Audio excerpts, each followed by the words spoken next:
ഏവർക്കും പുതിയൊരു അധ്യായത്തിലേക്ക് ഹാർദവമായ സ്വാഗതം.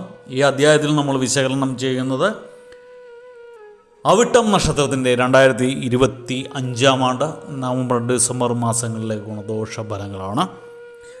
ഞാൻ ആദ്യമായി ഒന്ന് പറഞ്ഞോട്ടെ, ഇത് അവിട്ടം നക്ഷത്രക്കാരുടെ പൊതുവായ ഫലമാണ് നമ്മളിവിടെ വിശകലനം ചെയ്യുന്നത്. നിങ്ങൾക്ക് ഓരോരുത്തർക്കും വ്യക്തിഗത ഫലം ലഭിക്കുന്നതിനായിട്ട് നിങ്ങളുടെ ജാതകം ഒരു ഉത്തമനായ ജ്യോതിഷിയെ കാണിച്ച് രാശി ചിന്തനം നടത്തി മുന്നോട്ട് പോകുന്നതായിരിക്കും എന്തുകൊണ്ടെന്നുള്ളത്. ഇനി പൊതുവായ ഫലത്തിലേക്ക് വരാം. ഈ 2025 ആണ്ട് നവംബർ ഡിസംബർ മാസങ്ങളിൽ അവിട്ടം നക്ഷത്രക്കാർക്ക് കർമ്മരംഗത്തൊക്കെ നിരവധി മാറ്റങ്ങൾ ഉണ്ടാകുന്ന സമയമാണ്.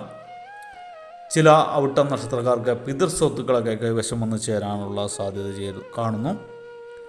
ദീർഘനാളായിട്ട് ദാമ്പത്യ ജീവിതത്തിലുണ്ടായിരുന്ന പൊരുത്തക്കേടുകളൊക്കെ ഒരുവിധം മാറിക്കിട്ടുന്ന സമയമാണ് 2025 ആണ്ട് നവംബർ ഡിസംബർ മാസം.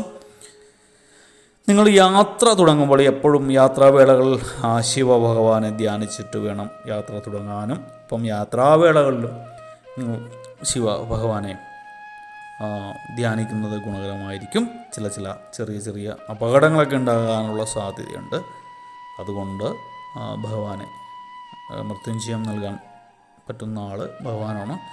അപ്പോൾ മൃത്യുവിനെ ജയിക്കാൻ പറ്റുന്ന ഭഗവാനെ നിങ്ങൾ ഈ സമയത്ത് ധ്യാനിക്കുന്നത് ഗുണഫലം ചെയ്യും.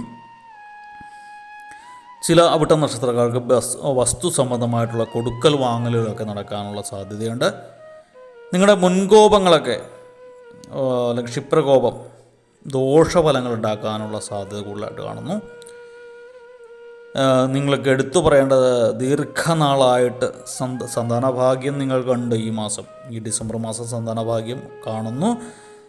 ഞാനിത് ഇമ്പോർട്ടൻ്റായിട്ട് പറയുന്നത്, ഈ ദീർഘനാളായിട്ട് കുട്ടികളില്ലാതെ സങ്കടത്തിലിരിക്കുന്ന ദമ്പതികൾക്ക് ഭഗവാനായിട്ട് തരുന്ന ഒരു സമയമാണ്. ഇത് നന്നായിട്ട് ഉപയോഗിക്കുക. നിങ്ങൾ എത്രയും പെട്ടെന്ന് നല്ലൊരു ഡോക്ടറെ കാണുക, ഒരു ഫെർട്ടിലിറ്റി സെൻറ്ററിൽ പോയിട്ട് നിങ്ങൾ ട്രീറ്റ്മെൻറ്റ് സ്റ്റാർട്ട് ചെയ്യുക. അതല്ല എങ്കിൽ വൈദ്യനെ കാണുക ഒക്കെ ചെയ്യുക. നിങ്ങൾക്ക് ഏതാണോ ബെറ്റർ അതായിട്ട് മുന്നോട്ട് പോകുക. അപ്പം പ്രാർത്ഥന വേണം. ശിവഭഗവാന്റെയും ഗണപതി സ്വാമിയുടെയും വിഘ്നേശ്വര ഭഗവാന്റെ അടുത്ത് പോവുക. വിഘ്നേശ്വരന് വെള്ളിയാഴ്ച മധുരമില്ലാത്ത പാൽപ്പായസം നിവേദിക്കുക ഒക്കെ ചെയ്തു കഴിഞ്ഞാൽ നിങ്ങൾക്ക് എന്തായാലും ഭഗവാന്റെ കാരുണ്യമുള്ള സമയമാണ്. നിങ്ങളുടെ സങ്കടം കണ്ടിട്ട് ആ ദൈവം നിങ്ങൾക്ക് വേണ്ടി ഒരു ഉണ്ണിയെ തരാനുള്ള സാധ്യത കൂടുതലായിട്ട് കാണുന്നു. വേണ്ടവർ നന്നായിട്ട് വിനിയോഗിക്കുക. പറ്റിയാലൊരു ജ്യോതിഷൻ്റെ അടുത്ത് പോയിട്ട് രണ്ടുപേരുടെയും ഗ്രഹനില വെച്ചിട്ട് വേണ്ട കാര്യങ്ങൾ ചെയ്തു പോയി കഴിഞ്ഞാൽ നിങ്ങളുടെ സങ്കടത്തിന് അറുതി ഉണ്ടാവും. അതുകൊണ്ട് പറഞ്ഞതാണ്. ചില അവിട്ടം നക്ഷത്രക്കാർക്ക് തർക്കവസ്തുക്കളിലൊക്കെ അവകാശം സ്ഥാപിക്കാൻ സാധിക്കുന്ന സമയമാണ്. ഉദ്യോഗസ്ഥരുടെ നീരസമായിട്ടുള്ള പെരുമാറ്റം നിങ്ങൾക്ക് മനോവിഷമം ഉണ്ടാക്കും. അല്ലെങ്കിൽ ചില നീരസമായിട്ടുള്ള പെരുമാറ്റമൊക്കെ ഉണ്ടാകാനുള്ള സാധ്യതയുണ്ട്.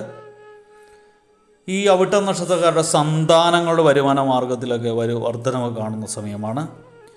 സ്വന്തം താല്പര്യങ്ങൾക്ക് വേണ്ടി നിങ്ങൾ മനസ്സാക്ഷിക്ക് വിരുദ്ധമായിട്ട് പ്രവർത്തിക്കാനുള്ള സാധ്യത കാണുന്നു. വ്യാവസായിക രംഗത്തുള്ളവർക്ക് കാലം വളരെ അനുകൂലമായിട്ടാണ് കാണുന്നത്. ഗുണകരമായിട്ട് കാണുന്നു. വ്യവസായത്തിലൊക്കെ വളരെ ഉയർച്ച ഉണ്ടാകാനുള്ള സാധ്യത കൂടുതലായിട്ട് കാണുന്നു. ഉദര സംബന്ധമായിട്ടുള്ള ചില രോഗങ്ങൾ നിങ്ങൾക്കുണ്ടാകാനുള്ള സാധ്യതയുണ്ട്. അതുകൊണ്ട് തന്നെ പുറത്തുനിന്നൊക്കെ ഭക്ഷണം കഴിക്കുക, ഹോട്ടലിൽ നിന്നൊക്കെ നോൺ വെജ് ഒക്കെ കഴിക്കുമ്പോൾ ഒന്ന് സൂക്ഷിക്കുക. നിങ്ങൾക്ക് ചിലരൊക്കെ സഹായ വാഗ്ദാനങ്ങൾ നൽകിയിട്ടുണ്ടെങ്കിൽ അവരൊക്കെ ആ സമയമാകുമ്പോൾ പിന്മാറാനുള്ള സാധ്യത കൂടുതലായിട്ട് കാണുന്നതൊക്കെ മനോവിഷമം ഉണ്ടാകും. ഇപ്പോൾ ബന്ധുക്കളായിക്കോട്ടെ സുഹൃത്തുക്കളായിക്കോട്ടെ സഹായം നൽകാമെന്ന് പറഞ്ഞവർ ചില സമയത്ത് പിന്മാറാനുള്ള ആ സമയമാകുമ്പോൾ അവർ കൈയൊഴിയാനുള്ള സാഹചര്യം കൂടുതലായിട്ട് കാണുന്നു. ഒക്കെ ചിലവൊക്കെ അധികരിച്ചിരിക്കും. നിങ്ങളുടെ സ്വന്തം പ്രവർത്തികൾ മൂലം ഏറ്റവും അടുത്തുള്ള ബന്ധുക്കളൊക്കെ അകന്നു പോകാനുള്ള സാധ്യതയുണ്ട്. നിങ്ങൾ ഈ സമയത്ത് അഹങ്കാരം അല്ലെങ്കിൽ എടുത്ത് അടിച്ചുള്ള ചില മറുപടികളൊക്കെ സംസാര രീതിയൊക്കെ ഒന്ന് മാറ്റുക. നിങ്ങൾ പലപ്പോഴും ചിന്തിക്കും എന്തുകൊണ്ടാണ് നിങ്ങളുടെ സുഹൃത്തുക്കൾ അല്ലെങ്കിൽ ബന്ധുക്കളൊക്കെ നിങ്ങളുടെ അടുത്തേക്ക് വരാത്തതെന്ന്. നിങ്ങളുടെ പ്രവർത്തികൾ മൂലമാണെന്നുള്ള സത്യം നിങ്ങൾ മനസ്സിലാക്കുക. നിങ്ങളുടെ പ്രവർത്തികളുടെ പേര് മറ്റുള്ളവർ പറയുന്ന പേരാണ് അഹങ്കാരം. അപ്പോൾ അതൊന്നും മാറ്റി വെക്കുന്നത് ഗുണകരമായിരിക്കും. നിങ്ങൾക്ക് ദൈവം ഗുണാനുഭവങ്ങളുമായിട്ട് മുന്നിൽ വന്ന് നിൽക്കുന്ന സമയമാണ്. ഭഗവാൻ നിങ്ങളുടെ ഓരോ പ്രവൃത്തിയും നോട്ട് ചെയ്യുന്ന സമയമാണ്. കാരണം ഭഗവാൻ നിങ്ങളെ അനുഗ്രഹിച്ചുകൊണ്ടിരിക്കുന്ന സമയമാണ്. അപ്പോൾ അതുകൊണ്ട് തന്നെ നിങ്ങൾ ചെയ്യുന്ന മറ്റു പ്രവൃത്തികളും അദ്ദേഹം നോട്ട് ചെയ്യും. തീർച്ചയായിട്ടും പണിഷ്മെൻ്റ് ഉണ്ടാവും, ശിക്ഷയുണ്ടാവും. അപ്പോൾ ഈ സമയത്ത് ഒന്ന് നോക്കിയും കണ്ടൊക്കെ ചെയ്യുക കാര്യങ്ങൾ. അതല്ലെങ്കിൽ ഭാവിയിൽ സങ്കടപ്പെടാനായിട്ടുള്ള ഒത്തിരി കാര്യങ്ങൾ ഭഗവാനായിട്ട് നിങ്ങൾക്ക് നൽകും. പ്രവർത്തന രംഗത്തൊക്കെ നിങ്ങൾക്ക് വൻ മുന്നേറ്റം ഉണ്ടാകുന്ന സമയമാണ്. അതുപോലെ തന്നെ ശിവഭഗവാന്റെ പ്രീതി കൂടുതലായിട്ട് കാണുന്ന സമയമാണ്. തിങ്കളാഴ്ച ദിവസങ്ങളിൽ പറ്റിയാൽ എല്ലാ തിങ്കളാഴ്ചയും നിങ്ങൾ ശിവഭഗവാന്റെ ക്ഷേത്രം ദർശിക്കുക. നിങ്ങൾക്ക് ധനലാഭം, രോഗങ്ങളിൽ മുക്തി എന്നിവയൊക്കെ ഉള്ള സമയമാണ്. നിങ്ങൾ ധാരാളം പുണ്യകർമ്മങ്ങൾ ചെയ്യുക. പുണ്യസ്ഥലങ്ങൾ ദർശിച്ച് ശിവഭഗവാന്റെയും വിഘ്നേശ്വര ഭഗവാന്റെയും പ്രീതി നേടിയെടുത്തു കഴിഞ്ഞാൽ ഒരുവിധം കാലം അനുകൂലമായിട്ട് മാറുന്നതാണ്. നിലവിലുള്ള ദോഷഫലങ്ങളൊക്കെ ഒരുവിധം കുറയുന്നതാണ്. അപ്പോൾ അതിനായിട്ട് തിങ്കളാഴ്ച ദിവസങ്ങളിലാണെങ്കിൽ വില്ലുപത്ര മന്ത്രാർച്ചന നടത്തുക. വില്ലുപത്രം, അതായത് കൂവളയില, ഭഗവാൻ ഏറ്റവും ഇഷ്ടപ്പെട്ടതാണ്. അപ്പോൾ അദ്ദേഹത്തിന് കൂവളയില മാലയായിട്ട് നടക്കാം, കൂവളയില കാൽക്കൽ വെക്കാം. വില്ലുപത്ര മന്ത്രം കൊണ്ട് അർച്ചന നൽകാം. അതുപോലെ തന്നെ ഗണപതി ഭഗവാന് ഏറ്റവും ഇഷ്ടപ്പെട്ടത് കറുകപ്പുല്ലാണ്. വെള്ളിയാഴ്ച ദിവസങ്ങളിൽ ഭഗവാന് കറുകപ്പുല്ല് നിവേദിക്കാം. ഒക്കെ ചെയ്ത് കഴിഞ്ഞാൽ കുറേയൊക്കെ ദോഷഫലങ്ങൾ മാറിക്കിട്ടും. എല്ലാവർക്കും വീഡിയോ ഇഷ്ടപ്പെട്ടു എന്ന് വിചാരിക്കുന്നു. പ്രത്യേകിച്ച് ഞാനൊരു കാര്യം പറയുവാണ്. ദമ്പതികൾ, കുഞ്ഞുങ്ങളില്ലാത്ത ദമ്പതികൾ വെള്ളിയാഴ്ചകളിലൊക്കെ ഗണപതി ക്ഷേത്രം ദർശിച്ചിട്ട് മധുരമില്ലാത്ത പാൽപായസം നിവേദിക്കാൻ മറക്കരുത്. ഒപ്പം കുറച്ച് കറുകപ്പുല്ലും കൊടുത്തേക്കുക.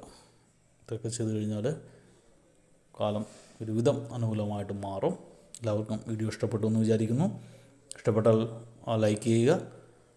തുടർന്നുള്ള മാസങ്ങളിലെ വീഡിയോ കൃത്യമായി ലഭിക്കുന്നതിനായിട്ട് ചാനൽ സബ്സ്ക്രൈബ് ചെയ്യില്ലെങ്കിൽ സബ്സ്ക്രൈബ് ചെയ്യുക. മറ്റു നാളുകളുടെ വീഡിയോകളൊക്കെ ഞാൻ പ്ലേലിസ്റ്റ് കൊടുത്തിട്ടുണ്ട്, കയറി കാണാവുന്നതാണ്. അപ്പോൾ ഒരിക്കൽ കൂടി നന്ദി പറഞ്ഞുകൊണ്ട് നിർത്തുന്നു. നന്ദി, നമസ്കാരം.